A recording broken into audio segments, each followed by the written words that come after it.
नमस्कार। नमस्कार। कैसे हैं आप? सभी बढ़िया हैं।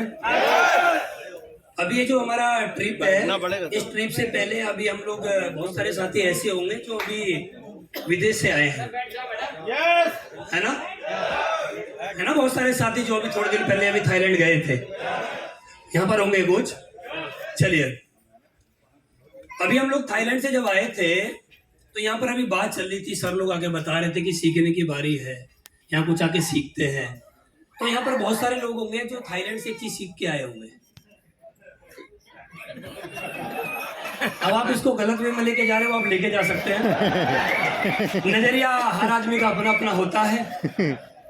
वहां से अगर आप आए हैं ना तो एक चीज जरूर सीखी होगी आपने, अगर नहीं सीखी तो मैं आपको याद दिलाना चाहता हूँ। आपने वहां पर जाके कुछ शो देखे होंगे, आप शो को भी गलत वे में ना लेके जाएं। एक शो आपने देखा होगा जो जानवरों से खेल दिखाया जा रहा था, है ना? जब आपने देखा होगा म्यूजिक चलता था तो मछली कैसे करती थी, और जब आपने देखा होगा म्यूजिक चलता था सीटी बजती तो हाथी कैसे करता था, देखा आपने? सवाल ये है, एक आदमी सीटी बजा के जानवरों से काम करा सकता है, एक आदमी म्यूजिक के दम पे मछलियों से काम करा सकता है सिर्फ सिखा के, और हम तो इंसान हैं। जब वहां पर एक आदमी जानवरों से काम करा सकता है, वो भी किससे? सिखा के। और हम लोग अपनी टीम को सिखा के कितना बड़ा काम करा सकते हैं, है ना? तो इस धरती पे सिखा के कुछ भी होया जा सकता है। लोग, बहुत सारे लोग बोलते हैं कि सीखना इसलिए जरूरी है क्योंकि कमाना है। मेरा ऐसा मानना, सीखना इसलिए जरूरी है क्योंकि जीना है, क्योंकि जीना है, और जिया बिना पैसे के नहीं जाता, है ना? तो सीखना किस लिए जरूरी है? क्योंकि जीना है, और जीना बिना पैसे के नहीं जिया जाता। क्योंकि इस धरती पे सबसे जो पावरफुल अगर कोई चीज है ना, वो हमारे जेब में जो गांधी जी का सबसे लंबा नोट है वो है ना? उसके बिना इस धरती पे किसी को कुछ नहीं पूछा जाता है। क्योंकि मुझे वो भी समय याद है जब मैं इस कंपनी में 6 साल पहले आया था, सितंबर 2016। और जब सितंबर 2016 में इस कंपनी में आया था तो बहुत अच्छा खासा कर्ज था, 10.5 लाख रुपए का। लेकिन उस समय पे भी कोई टेंशन नहीं रहती थी। मैंने इस बिजनेस में आके एक ही बात सीखी, और इस बिजनेस से पहले मैंने एक ही बात सीखी है, मैं कभी टेंशन नहीं लेता। और आप लोग जितने मुझे पर्सनली जानते हैं, कभी भी आज तक आपने मेरे चेहरे पे कोई भी सिनक नहीं देखी होगी, कोई भी परेशानी नहीं देखी होगी। मैं हमेशा बिंदास रह के काम करता हूँ। क्योंकि मैंने अब से 7-8 साल पहले मैंने एक लाइन सुनी थी शेरशाह सूरी की, कि जीवन जीने के लिए होता है और सपना एक जीवन है। जीवन जीने के लिए होता है और सपना एक जीवन है। लेकिन लोगों की सबसे बड़ी समस्या है, सपना एक जीवन है, उस जीवन को जीने के लिए आज की जिंदगी को खराब कर लेते हैं। इसलिए आज को जीना बहुत जरूरी है। अगर हम आज को जिएंगे तो आने वाले समय का जो सपना, जो जीवन है, वो 100% अच्छा होगा। तो जब 6 साल पहले मेरे पास बहुत ज्यादा कर्जा था, 10.5 लाख रुपए का, और मैंने जब इस कंपनी को ज्वाइन किया था वो भी मैंने कर्ज पे पैसा ही लेके ज्वाइन किया था। और जब मैंने कर्ज पे पैसा लिया तो मैं अपने घर पे जब गया तो मैंने अपनी वाइफ को बोला कि मैंने ऐसे ऐसे कंपनी को ज्वाइन किया और मेरा इतना पैसा लगा है कंपनी, मैंने प्रोडक्ट लिए हैं। तो मेरी वाइफ ने बोला कि आपने फिर कर्ज ले लिया, आपके पास तो पहले ही कर्ज था। तो मैंने उनको एक छोटा सा गणित हिसाब लगा के बताया कि मेरे पास ऑलरेडी 10.5 लाख रुपए का कर्जा था, अगर 10-20 हजार रुपए का और हो जाएगा तो क्या फर्क पड़ेगा, क्या फर्क पड़ेगा? तो उस समय पे जब मेरी वाइफ बोला करती थी कि तुम्हारे पास इतना कर्ज, पहले कर्ज मांगने वाले आते हैं तो एक कर्ज देने मांगने वाला और आएगा। मैंने बोला क्या फर्क पड़ता है, मैं जो पहले कर्ज मांगने वाले आते थे उनको भी मैं घर पे नहीं मिलता था, इसको भी नहीं मिलूंगा। फर्क इस बात का क्या पड़ता है? मेरे जीवन में मैं ऐसा मानता हूं कि आदमी के ऊपर कर्ज होना बहुत जरूरी है। जिन लोगों को लगता है कि नींद बहुत ज्यादा आती है वो अपने मोहल्ले पड़ोस से कर्ज ले ले।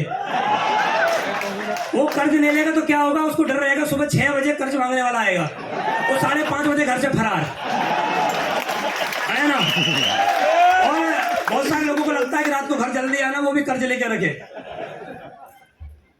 मैंने लिया है ना, मैंने पर्सनली मैं जानता हूं कि मेरे पास जब कर्ज मांगने वाले आते तो मैं घर पे मिलता ही नहीं था। अब वो बोलते थे तुम घर पे नहीं मिलोगे, तुम्हारे पापा से मांगेंगे, और मैं एक बात बोलता, पापा देंगे नहीं। और पापा से तुमने बोला, पापा ने नहीं दिया तो अगली बार मेरे पास आना मत। ये शर्त थी मेरी, इसलिए मुझे पैसा मिलता था, कोई टेंशन नहीं होती थी।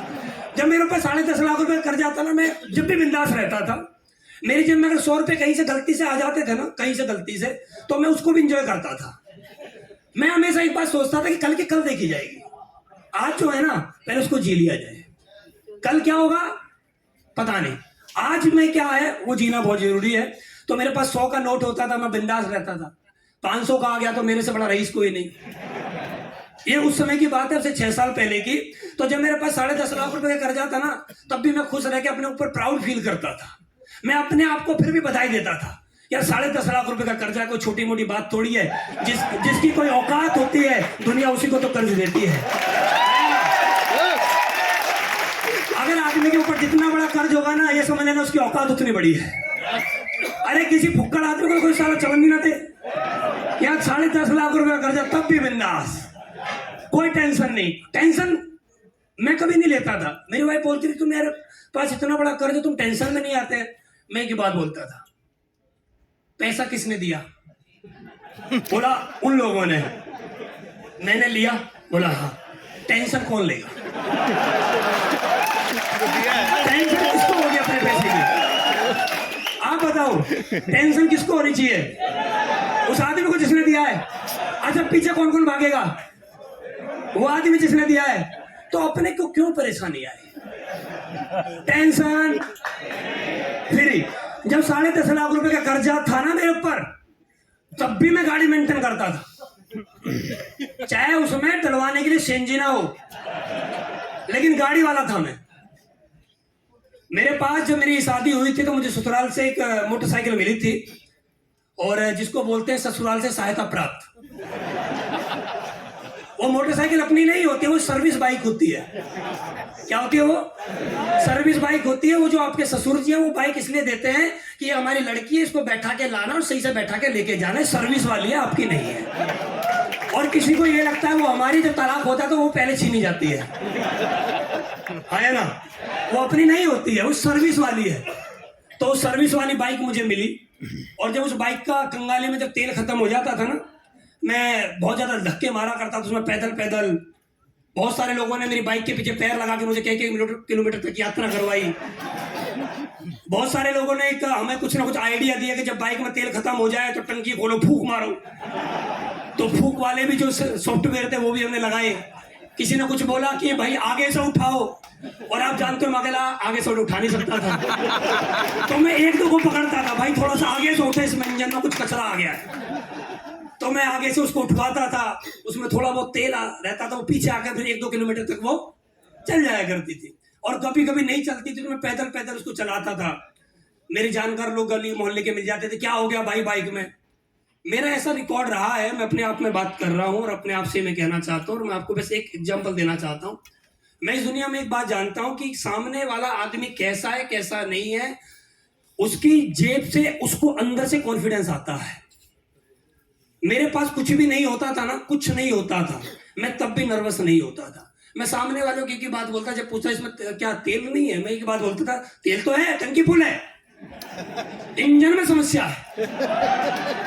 क्योंकि आज तक मेरा रिकॉर्ड रहा है, मैं ऐसा कितना भी कर्ज में आज आ गया, मैंने कभी अपनी फटी किसी को नहीं दिखाई आज तक। मैं एक बात जानता हूं कि आदमी की जेब में क्या है क्या नहीं, वो आदमी अपने पर्सनल लेवल पर जानता है। सामने वाला आपके कॉन्फिडेंस को देखता है कि आप में कॉन्फिडेंस कितना है।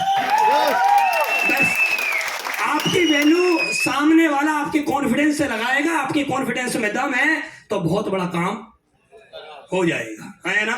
जब मैं इस कंपनी में आया था तो मुझे नहीं पता था मेरे साथ इतना बड़ा काम होगा। भगवान कसम मुझे नहीं मालूम था, हाँ सच में नहीं मालूम था इतना बड़ा काम हो जाएगा। ये तो डायलॉग मारता ना, मुझे तो पहले दिन पता था मैं इतना अमीर बनूंगा। तुझे ये भी ना पता था तेरे नंबर की शर्ट कितने नंबर की आती है तेरे पास। ये सब डायलॉग बाजी है कि हमें पता था हम अमीर बनने के लिए पैदा हुए, ये सब कहने वाली बात है। अमीर तो हम इसलिए बने क्योंकि हम एक प्लेटफॉर्म पे आए हैं, और वो भी दमदार प्लेटफॉर्म हमें मिला है। बहुत सारे लोग आज बोलते हैं कि मेरे पास ये गाड़ी है, वो गाड़ी है, ये गाड़ी है, वो गाड़ी है, कहने वाली बात है। महिपाल गुरुजी अगर जैगुआर ना लेते तो आज हमारे पास जो गाड़ी है वो नहीं होती। क्योंकि हमारे अपलाइन ने एक रास्ता दिखाया कि मैं ये गाड़ी ले रहा हूं, इसका मतलब ये है कि अगली गाड़ी आपके पास भी लग्जरी आने वाली है ना। अगर सोच के देखो, महिपाल गुरुजी नैनो में होते, आज हम किस में होते हैं? ओडी सर्विस बाइक। सोचो ना, हमारे अपना इन्होंने हमें एक रास्ता दिखाया, भाई मैं एक जैगुआर ले रहा हूं और अगला रास्ता आपके लिए खुला हुआ है, ये शोरूम देख लो, लेवल मेरा देख लो, जिस लेवल पे मैं हूं आप जब इस लेवल पे आ जाओगे आप भी गाड़ी ले लोगे, हाँ है ना। तो जब मुझे हमारे अपलाइनों के माध्यम से जब महिपाल गुरुजी ने जैगुआर ली तो उस समय एक सपना देखा, यार ये जैगुआर जो इन्होंने ली है हम भी कुछ ना कुछ लेंगे। और जैगुआर हमारे लिए भाई बहुत बड़ा सपना हुआ करता था कि जैगुआर लेना भी बहुत बड़ा सपना है। तो हमने सपना देखना स्टार्ट कर दिया कि हम भी जैगुआर लेंगे। जो आज बोलते ना हमारे भी सपनों में गाड़ी आया करती थी, झूठ बोल रहे हो। तुम्हारे सपनों में गारंटी बता रहा हूँ एल्टो वैगनआर से बड़ी ना आई होगी आज तक। ये नंबर 1 के झूठ है, हम झूठ बोलते हैं कि हमारे सपनों में भी कभी आया करती थी। एसएलपीएस में ज्वाइन करने के बाद आ गई होगी ओडी, लेकिन एसएलपीएस से ज्वाइन करने से पहले बताओ किसी के सपने में ओडी आई हो तो। सही है ये बात की बात है। यस। पहले नहीं आया करती थी, बाद में तो हमारे दिमाग में पता नहीं क्या क्या आती है। मैंने 2 साल पहले स्टेज पे जाके बोल दिया मैं भी एक दिन रोल्स रॉयस लूंगा, पता नहीं कैसे बोल दिया, और बोल दिया भाई लानी पड़ेगी, बोला है। और मैं आपको बताऊं, मैंने बोला 2 साल बाद 2025 में रोल्स रॉयस लाऊंगा। मुझे भरोसा नहीं है कि वो आएगी, लेकिन मैं बताऊं जिसने वो वीडियो सुनी उसको भरोसा ये पक्का लाएगा। अच्छा अभी तक मैं बताऊं मुझे भरोसा नहीं है कि वो आएगी नहीं। बड़ी गाड़ी है भाई साहब, 15 करोड़ रुपए की गाड़ी है, कैसे आएगी। लेकिन लोग ऐसा बोलते हैं कि भाई तुम्हारी तो पक्का आएगी, क्योंकि तुमने बोला है तो आएगी। और मुझे एक बात मालूम है, अगर लोगों को भरोसा है तो वो पक्का आएगी, और 11 मार्च 2025 को आएगी। फिर वो आनी है, अगर लोगों का भरोसा है फिर तो वो आएगी। क्योंकि मैं एक बात जानता हूं, बात कुछ भी हो जाए, दिक्कत कितनी भी आ जाए, फट कितनी जाए, सलामी धूप से ही होगी, टेंशन कभी नहीं। मैं एक बात जानता हूं कि खाली हाथ हम आए थे और खाली हाथ ही जाएंगे। ये डायलॉग कौन मारते हैं? ये जो डायलॉग मारते हैं धरती पे कि खाली हाथ आए हैं खाली हाथ ही जाएंगे, और पैर उतने फैलाओ जितनी चादर हो, ज्यादा हवा मत उड़ो, आना तो नीचे ही पड़ेगा। ये डायलॉग जितने